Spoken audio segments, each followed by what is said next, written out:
Nous arrivons maintenant à Urfa, ou en kurde Sanliurfa, souvent surnommée la cité des prophètes. Le lieu le plus emblématique est le bassin aux carpes sacrées. Selon la tradition, c'est ici que le roi Nimrod aurait tenté de faire brûler Abraham.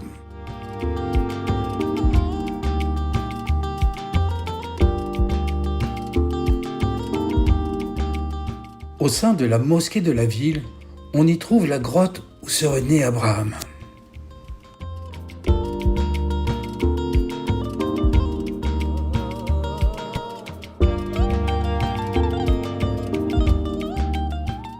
Le musée archéologique de Sanliurfa est le plus grand musée de Turquie et l'un des plus importants du Moyen-Orient.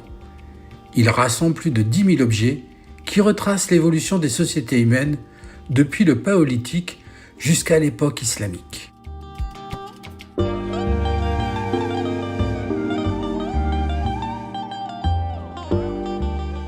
Les visiteurs peuvent y découvrir des collections exceptionnelles, illustrant les premières étapes de la civilisation, notamment les vestiges du célèbre site néolithique de Göbekli Tepe, considéré comme l'un des plus anciens sanctuaires monumentaux connus au monde.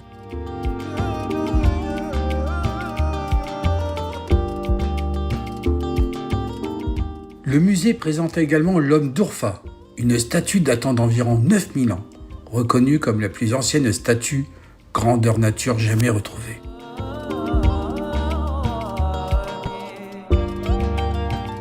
Grâce à des reconstitutions immersives, des expositions interactives et des objets archéologiques bien conservés, le musée permet de comprendre l'apparition des premières communautés sédentaires.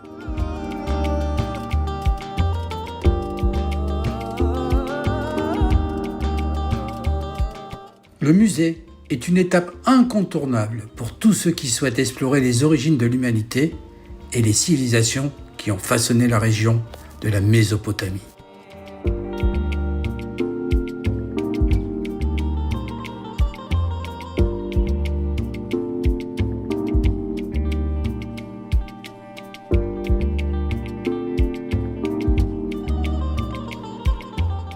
Nous faisons une halte sur le barrage Atatürk, qui est un barrage construit sur l'Euphrate, dans le sud-est de la Turquie. C'est la pièce centrale de 22 barrages.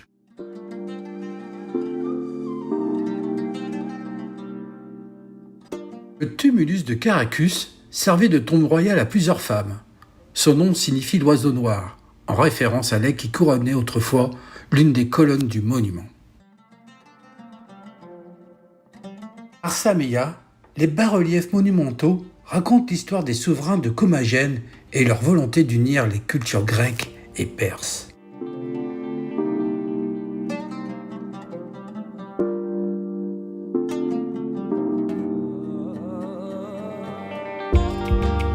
Découverte du site archéologique de Göbekli Tepe.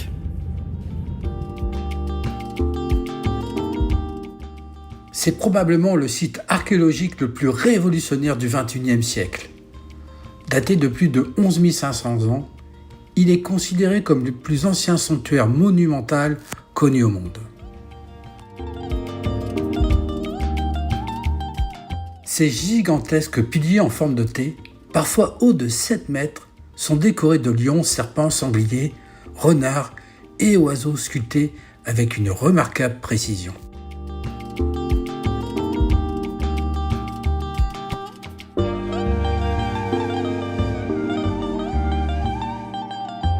Nous sommes sur Karahan Tepe, considérée comme la montagne noire.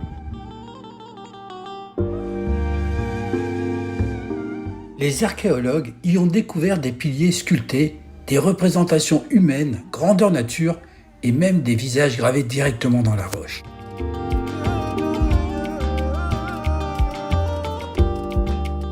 Nous poursuivons notre route vers Sogamart, l'un des lieux de culte les plus mystérieux de la région.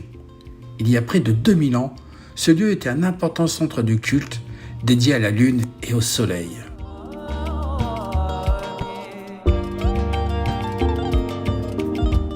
Bienvenue à Harran, l'une des villes les plus anciennes du monde encore habitée.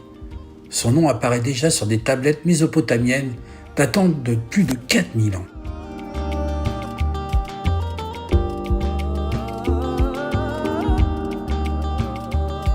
découverte du village de Haran avec ses maisons à forme conique.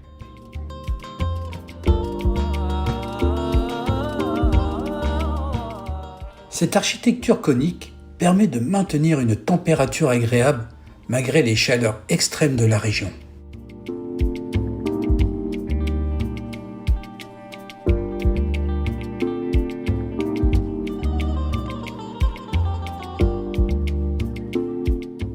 Nous arrivons au point culminant de notre voyage, le sommet du mont Nehru, à plus de 2100 mètres d'altitude.